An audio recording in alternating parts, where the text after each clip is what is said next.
Hallo und herzlich willkommen zurück zu einem neuen Flive Universe Video mit neuen Events am Start. Neues Wochenend-Event. Wirklich neu in dem Fall. Neues Speed CS-Set. Neuer Pet-Skin. Special Pet-Skin. Also keine neue Transmute. Und dann noch ein paar Patch-Notes. Ja, das Ultimate Upgrade Event. Übrigens, ich habe keine Ahnung, warum sie dieses Bild verwenden, weil das ist einfach ein Bild davon, wie jemand ein Erz abbaut vom Lifestyle-System. Was übrigens niemand macht. Keine Ahnung, was das mit Ultimate zu tun hat. Ehrlich gesagt überhaupt nichts. Sie haben einfach das falsche Bild verwendet, glaube ich. Aber ist ja auch egal. Auf jeden Fall Ultimate Upgrade Event. Jetzt Freitag 0 Uhr, 28. August bis Sonntag 23:59, 30. August und natürlich Serverzeit. Also je nach Server variiert das, aber immer 23:59 des jeweiligen Servers. Und die Chance darauf, Upgrade, Ultimate-Waffen und Accessories zu upgraden, ist erhöht. Also nur Ultimate und nur Waffenschmuck. Mehr gibt es nicht Ultimate. Diese Chance ist erhöht. Und wir haben lustigerweise einen Tag davor darüber geredet, dass dieses Event nicht kommen wird oder dass das quasi gar nicht existiert. War auch so. Also Ultimate wurde eingeführt 2023. Und dieses Event kam das erste und einzige Mal am 21.11.2024. Also seit dem 21.11.2024 hat dieses Event nicht mehr stattgefunden. Das sind fast 2 Jahre und jetzt ist es das zweite Mal. Also seit Ultimate eingeführt wurde, sind fast 3 Jahre vergangen und seitdem hat dieses Event erst einmal stattgefunden und jetzt findet es zum zweiten Mal statt in 3 Jahren. Das ist schon wirklich selten. Ergo dachte ich persönlich, dass es einfach nie wieder stattfindet oder zumindest auf jeden Fall nicht während dem FEC, weil damals ist es nach dem FEC gekommen, nicht während dem FEC. Und ja, jetzt findet es zum ersten Mal während dem FEC statt und zum zweiten Mal überhaupt. Also schon sehr seltsam, dass es jetzt doch noch existiert. Ergo hat auch keiner damit gerechnet, ich vor allem eben auch nicht. Und ja, aber gut, kann man nicht ändern.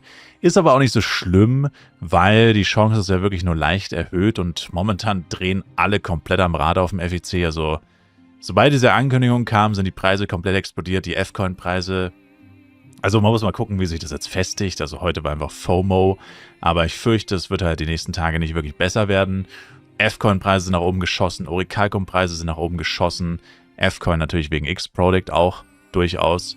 Und ja, es ist einfach total komisch und ätzend alles. Also ich wünschte auch, Gala hätte dieses Event nicht angekündigt, weil ich habe das Gefühl, es richtet mehr Schaden an, als dass es wirklich eben irgendjemandem was bringt.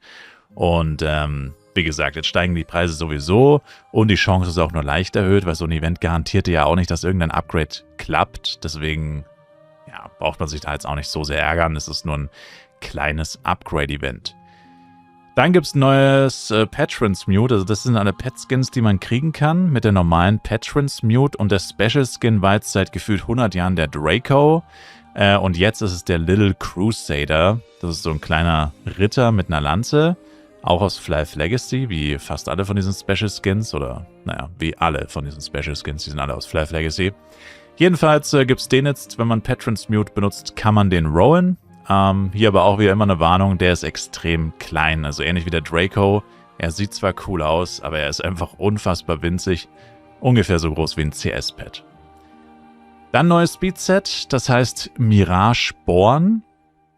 Ja, haben wir heute auch ein bisschen drüber geredet, wurde sich wieder mal beschwert, dass die Farben nicht so geil sind. Und ja, also haben wir schon 1000-mal drüber geredet, ich verstehe es einfach nicht. Wir haben Rot, Pink und Orange und ich finde bei der weiblichen Version ist es am krassesten. Die sehen einfach fast identisch aus. Also vor allem, wenn du nicht nah ranzoomst. Ich meine, ich kann natürlich ein bisschen ranzoomen, dann wird es ein bisschen klarer. Aber wenn du das jetzt wirklich von ein bisschen weiter weg anguckst, und ich meine, keiner spielt so rangezoomt, also jeder spielt dann normalerweise so, dass er ein bisschen weiter rauszoomt, du siehst halt wortwörtlich fast keinen Unterschied, weil, ich meine, gut, okay, Pink sieht man vielleicht auch den größten Unterschied, aber immer dieses Orange-Rot, das nervt mich mittlerweile richtig, dass das so oft gemacht wird. Und bei dem männlichen Set ist es noch schlimmer, weil die Akzente sind quasi der Kragen, der Helm und der Gürtel. Und der Rest ist eigentlich relativ gleich. Und beim weiblichen Set, ich meine, gut, das ist auch nicht wirklich besser, aber das sind diese Farben, die überall gleich sind oder sehr ähnlich sind beim weiblichen Set mehr ausgeblendet. Und beim männlichen Set ist halt so, die Hosen zum Beispiel, die haben einen krasseren Farbaspekt als die Akzente von den Schultern, vom Gürtel und vom Haar. Das heißt, du guckst halt am ehesten auf die Farbe, die am meisten ausfüllt sozusagen. Und das ist halt einfach orange, orange, orange und ich weiß nicht, was genau das für eine Farbe ist. Braun wahrscheinlich. Also es ist wirklich fraglich, warum man nicht einfach eine andere Farbe nimmt. Ja? Man weiß es nicht. Keine Ahnung. Niemand versteht es. Keiner weiß es. Man fragt sich seit Jahren, warum das so ist. Und dann haben wir noch die neuen Patch Notes, die tatsächlich auch ein paar Leckerbissen beinhalten. Vor allem für Crack-Shooter. Devastating Sting, der erste Self-Buff vom Crack-Shooter, gibt jetzt einfach so neu Bonus 10% PvE-Damage, der beste Wert im Spiel und davon gleich 10% auf maximalem Level. Das ist ziemlich heftig. Außerdem Nearby Shot und Far Shot Masteries, die behalten den Damage-Buff und der dritte, der Party-Buff, der geht nicht. Also der Party-Buff gibt nicht 10% PvE-Damage. Also man kann nicht 10% PvE-Schaden auf die ganze Party übertragen, sozusagen, soll das bedeuten. Außerdem die Trap-Placement-Animation von diesen Crack-Shooter-Traps, die ja, soweit ich weiß, nur im PvP eigentlich Verwendung finden, die werden jetzt 100% schneller platziert. Außerdem wird Ranger noch gebufft, und zwar Flame Arrow und Ice Arrow Animation um 25% erhöht, was echt heftig ist, weil der Cooldown von Flame Arrow und Ice Arrow wurde ja mal halbiert vor 1,5 Jahren oder vor einem Jahr oder so. Und jetzt wurde einfach noch die Animationszeit um 25% verbessert, was auch echt geil ist. Das Einzige, was jetzt eigentlich Flame Arrow noch zurückhält, ist wirklich extrem starker AOE-Skill, weil jetzt wieder gebufft wurde, ist, dass er target-spezifisch ist. Also du musst immer ein Ziel ausgewählt haben, um Flame Arrow drücken zu können, während du zum Beispiel bei Condor Dive einfach spammen kannst, bis alles um dich herum tot ist. Das ist eigentlich das Einzige, was Flame Arrow wieder zurückhält oder immer noch zurückhält, wie alle anderen Skills, wo man ein Ziel auswählen muss. Dann Force Master, hier wurde auf dem Knuckle of Madness, also auf der neuen Waffe, wurde 4-7% PvE Crit Damage, PvP Crit Damage, ersetzt durch 2-5% Action Speed.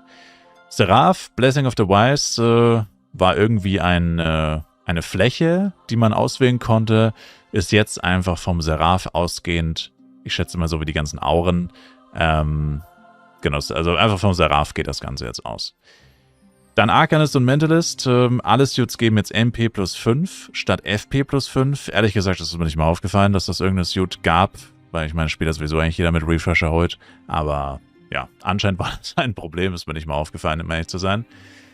Dann Bugfixes. Kommen wir zur ersten Line, vielleicht als letztes. Genau, dann hier wurde ein Fehler behoben, wo manchmal Ultimate Random Stats außerhalb der Reichweite angezeigt wurden oder außerhalb der Reichweite sich befunden haben, nachdem Balance Changes geschehen sind. Also ich vermute, das hat sich jetzt auch vor allem auf die PvP-Waffen bezogen, weil das waren eigentlich die einzigen Balance Changes, die in den letzten Wochen stattgefunden haben. Dann Vendor-Shops von Violet, Piggy Turtle, Mia und Nautrepi waren wohl nicht richtig zeitlimitiert. Captain Pokepok hatte eine falsche Farbe bei dem Flares Pet Transmute. Und Nyang Yang hatte ein falsches Icon. Und dann gab es ein paar Flächen in Darkon 1, wo der Boden nicht da war. Ja, das klingt echt erschreckend. Ja, und dann diese Zeile hier. Ich weiß nicht, wieso das alle oder warum das mehrere Leute gesagt haben. Aber hier geht es quasi darum, es wurde ein Fehler behoben, an dem die Spielerposition, also die Position eines Charakteres, manchmal falsch war, wenn man wiederholt einen Skill gedrückt hat oder benutzen wollte, während er noch auf Cooldown war. Und da haben jetzt viele oder mehrere Leute spekuliert, dass das wohl der Fehler ist, über den ich mich seit einem knappen Jahr aufrege. Bei Arcanist, wenn man Face-Tank spielt, oder bei Mentalist ist es das Gleiche, dass man immer diese komischen, dass dein Charakter immer diese komischen Sätze macht, also so 2 Meter nach links, 2 Meter nach rechts gepullt wird und währenddessen kannst du keine Skills einsetzen. Also so eine komplette Blockade für eine halbe bis 1,5 Sekunden, die halt schon oft zu meinem Tod geführt hat. Und logischerweise regt man sich dann natürlich auf, weil wenn man einfach nur stirbt, das ist das eine. Aber wenn man stirbt und absolut nichts dafür kann, dann regt man sich natürlich noch viel mehr auf. Und aus irgendeinem Grund wurde hier spekuliert, dass das dieses Problem behoben hat. Und ich war jetzt heute im Tower, ganz normal mit meinen 3 Arcanists im F10. Und ich hatte auf allen 3 weiterhin diesen Bug. Und das heißt, was auch immer dieses Problem, ich weiß nicht, welches Problem das sein soll, was hier gelöst wurde, weil ich kann mich nicht daran erinnern, dass ich jemals dieses Problem hier hatte. Kann schon sein. Ich meine, es gibt so viele Portbugs und so viele Positionsfehler, falsche Positionen eines Charakters. Mittlerweile weiß man schon gar nicht mehr, was überhaupt die Ursache ist bei den meisten Sachen. Kann schon sein, dass das hier hin und wieder auch mal für einen zusätzlichen Portbug oder Posibug gesorgt hat. Aber das grundsätzliche Problem, dass man fast bei jeder, oder dass ich fast bei jeder AOE habe, die ich pulle, vor allem bei großen AOEs in Kailun und auch im Tower jetzt, mit Fernkampfmonstern, das wurde hier leider nicht behoben. Also leider falsche Hoffnungen gemacht. Ja, und hoffentlich wird das dann in einem der nächsten Patches endlich behoben. Genau. Wenn ich weiß, wovon ich rede, braucht euch auch nicht jetzt zu interessieren. Seid froh, dass ihr es nicht wisst. Und zum Thema Ultimate Upgrade kann ich nur noch mal sagen, ja, macht euch nicht so einen Kopf deswegen. Wenn ihr wirklich ein geiles Upgrade-Event haben wollt, dann findet es sowieso außerhalb des FECs statt, weil, ich habe es vorhin gesagt, das Event hat nur einmal 24 stattgefunden und jetzt zum 2. Mal. Warum das aber keine Rolle gespielt hat, ist 2025, oder nee, stimmt nicht, das war 2024, war das auch 2024? Nee, das war auch 2024. Auf jeden Fall gab es schon mal ein 100% Upgrade-Event auf Borodeng oder auf den Nicht-FEC-Servern. 100% doppelte Upgrade-Wahrscheinlichkeit, nicht FEC, außer auf Borodeng. Und es gab schon mal ein 50% Upgrade-Event. Das ist 1000-mal besser als das hier. Das heißt, wenn wirklich jemand sagt, oh, ich spare jetzt alle meine Oris aus meinen Euphrasia-Dailies und spare alle meine Products, dann müsst ihr sowieso auf so ein Event warten, weil im Vergleich dazu ist dieses Event hier ein schlechter Witz. Also 100% Upgrade war Geistes und 50% Upgrade war auch Geistes. Habe ich auch Videos zu, da habe ich beide Male stundenlang geupgradet, also wirklich tausende von Products habe ich da durchgebuttert. Und das hat Bock gemacht und das hat sich gelohnt. Dagegen ist das hier wirklich ein feuchter Furz. Und vor allem jetzt, wo die Preise so krass gepusht werden, lohnt sich's eh nicht. Also wenn du jetzt einen Ori auf dem FEC für 120 oder 130 kaufst und vor 3 Tagen hat es 90 gekostet, was genau gewinnst du dadurch? Gar nichts. Dann ist es jetzt trotzdem schlechter zu upgraden mit Event bei diesen hohen Preisen als vor ein paar Tagen. Also wer vor ein paar Tagen geupgradet hat mit niedrigeren Preisen, hat alles richtig gemacht. Ja? Also ich meine, ich weiß jetzt nicht, wie die Preise auf anderen Servern sich entwickeln, das kann ich nicht sagen. Ich weiß es jetzt nur auf dem FEC, dass da komplette FOMO und komplette Preismanipulation am Start ist.